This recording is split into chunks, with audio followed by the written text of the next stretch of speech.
चुनाव के पहले जो पॉलिटिकल पार्टियां बड़े बड़े मुफ्त के वादे करती हैं, हमने उसको चैलेंज किया है सुप्रीम कोर्ट में। और बहुत बड़ी हमें खुशी इस बात की है कि सुप्रीम कोर्ट इस मामले को सुनने के लिए 3 जजों की बेंच बनाने के लिए तैयार हो गया है। जब हमने पीआईएल फाइल किया था तब इसको सुप्रीम कोर्ट की 2 जजों की बेंच सुन रही थी। सुप्रीम कोर्ट ने केंद्र सरकार को नोटिस जारी किया, केंद्र सरकार से भी पूछा, इलेक्शन कमीशन को नोटिस जारी किया, इलेक्शन कमीशन को ओपिनियन मांगी। सुप्रीम कोर्ट ने टैक्स पेयर्स के बारे में भी कहा है कि एक एसोसिएशन अपना टैक्स पेयर का भी बनना चाहिए, उनकी भी इनपुट आना चाहिए, उनका भी फीडबैक आना चाहिए, आरबीआई का इनपुट आना चाहिए, कैसे इस फ्रीवीज सिस्टम को रोका जाए, जो मुफ्त रेवड़ी का कल्चर है। इसके बारे में सुप्रीम कोर्ट ने सबसे ओपिनियन मांगी है। सुप्रीम कोर्ट ने मुफ्तखोरी रोकने के लिए आरबीआई की ओपिनियन मांगी है, फाइनेंस कमीशन को ओपिनियन मांगी है, इलेक्शन कमीशन को ओपिनियन मांगी है, केंद्र सरकार की ओपिनियन मांगी है। इसके अलावा सुप्रीम कोर्ट का कहना है कि टैक्स पेयर का भी अपना एक एसोसिएशन होना चाहिए, चूँकि ये पूरा देश करदाताओं के पैसे से चलता है। तो टैक्स पेयर का पैसा कैसे यूज होना चाहिए, कहाँ रोकना चाहिए, क्या टैक्स पेयर का पैसा मुफ्तखोरी में खर्च करना चाहिए, रेवड़ी बांटने में खर्च करना चाहिए, इसलिए टैक्स पेयर्स की भी ओपिनियन आनी चाहिए। क्वेश्चन ऑफ लॉ फ्रेम हो चुका है, मामला 3 जजों की बेंच को रेफर हो गया है, लेकिन 3 जजों की बेंच बनी नहीं थी। 3 जजों की बेंच को यह मामला पिछले साल अगस्त में ही चला गया था, लेकिन उसके बाद सुनवाई नहीं हो पाई थी, बेंच नहीं बनी। आज मैंने सुप्रीम कोर्ट चीफ जस्टिस साहब से रिक्वेस्ट किया है कि मामला बहुत ही महत्वपूर्ण है, कृपया आप 3 जजों की बेंच बनाइए। और चीफ जस्टिस ऑफ इंडिया ने बोला हम इस पर 3 जजों की बेंच बनाएंगे, इस पर सुनवाई करेंगे। मैंने अपने पीआईएल में यही कहा है कि 70 लाख करोड़ रुपए का कर्जा तो राज्यों के ऊपर है, राज्यों के ऊपर 70 लाख करोड़ का कर्जा है। कोई ऐसी राज्य सरकार नहीं है भारत में जो कर्जे में नहीं है। इवन सबसे ज्यादा ढोल पीटने वाली दिल्ली की सरकार, केजरीवाल की सरकार, ये भी 55,000 करोड़ के कर्जे में है। 55,000 करोड़ का कर्जा तो दिल्ली के ऊपर है, 3 लाख करोड़ का कर्जा पंजाब के ऊपर है, बिहार के ऊपर भी 3 लाख करोड़ का कर्जा है, लगभग 3 लाख करोड़ का कर्जा केरल के ऊपर है, उत्तर प्रदेश में 6 लाख करोड़ का कर्जा है। तो भारत की ऐसी कोई सरकार नहीं है जिसके ऊपर 50,000 करोड़ या 1 लाख करोड़ या 2 लाख करोड़ 3 लाख करोड़ का कर्जा नहीं है। टोटल कर्जा 70 लाख करोड़ का हो गया है राज्यों के ऊपर। लगभग 80 लाख करोड़ का कर्जा केंद्र के ऊपर है।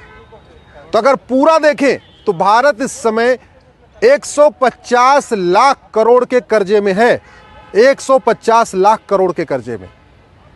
ये जितना डेवलपमेंट हो रहा है ये सब कुछ अपने पैसे से नहीं हो रहा है, उधारी ले लेके हो रहा है। राज्य सरकार केंद्र सरकार से उधारी लेती है, केंद्र सरकार वर्ल्ड बैंक से उधारी लेती है, केंद्र सरकार फला से उधारी लेती है, अलग अलग उधारी लेके काम चल रहा है। तो मैंने सुप्रीम कोर्ट से ही निवेदन किया कि अगर अपने पास पैसा ना हो, उधारी लिया जाए, तो उधारी लेके कभी हलवा पूड़ी नहीं खाते। उधारी करके तो सिंपल रोटी चावल दाल रोटी सब्जी खाया जाता है।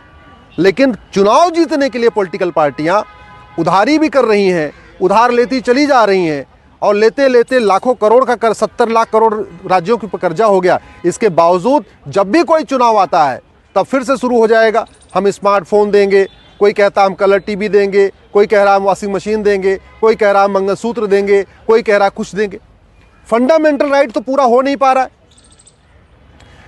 कोई भी पॉलिटिकल पार्टी शुद्ध हवा देने का वादा नहीं करती, शुद्ध पानी देने का वादा नहीं करती, शुद्ध जो है अच्छी शिक्षा देने का वादा नहीं करती, अच्छा हॉस्पिटल का वादा नहीं करती, अच्छे स्कूल का वादा नहीं करती। वादा क्या करेंगे? मुफ्त में फला, मुफ्त में फला। अरे भैया पैसे ले लो लेकिन शुद्ध तो दो।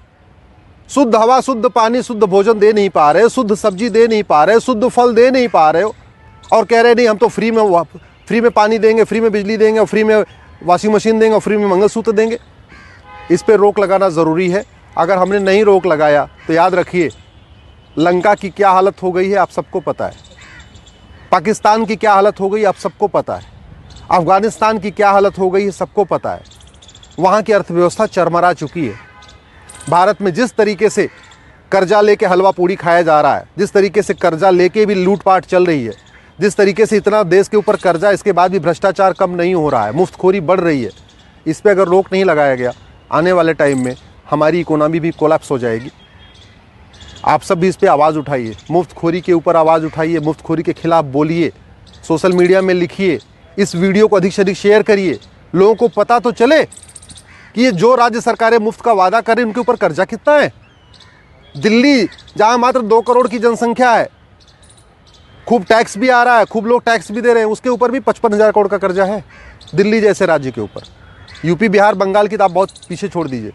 बिहार के ऊपर 3 लाख करोड़ का कर्जा है, बंगाल पे 3 लाख करोड़ का कर्जा है, केरल पे 3 लाख करोड़ का कर्जा है, उत्तर प्रदेश पे 6 लाख करोड़ का कर्जा है, उत्तराखंड पे 3 लाख करोड़ का कर्जा है, राजस्थान पे 3 या 4 लाख करोड़ का कर्जा है। सारे राज्य सरकारें घाटे में चल रही हैं, लेकिन चुनाव के समय सब पूरा एकदम ऐसे दिखा रही हैं जैसे सबके पास पैसा है।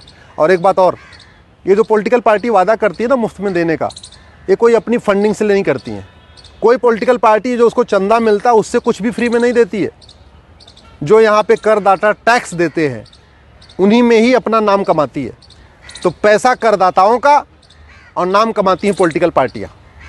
पैसा करदाताओं का और नाम कमाते हैं नेता कि मैंने ये दे दिया, मैंने ये दे दिया, मैंने ये दे दिया। भाई कोई भी नेता अपने जेब से कोई 1 रुपये खर्च करता है क्या? कोई पॉलिटिकल पार्टी अपने जेब से 1 रुपये खर्च करती है क्या? पैसा किसका है? हमारा और आपका।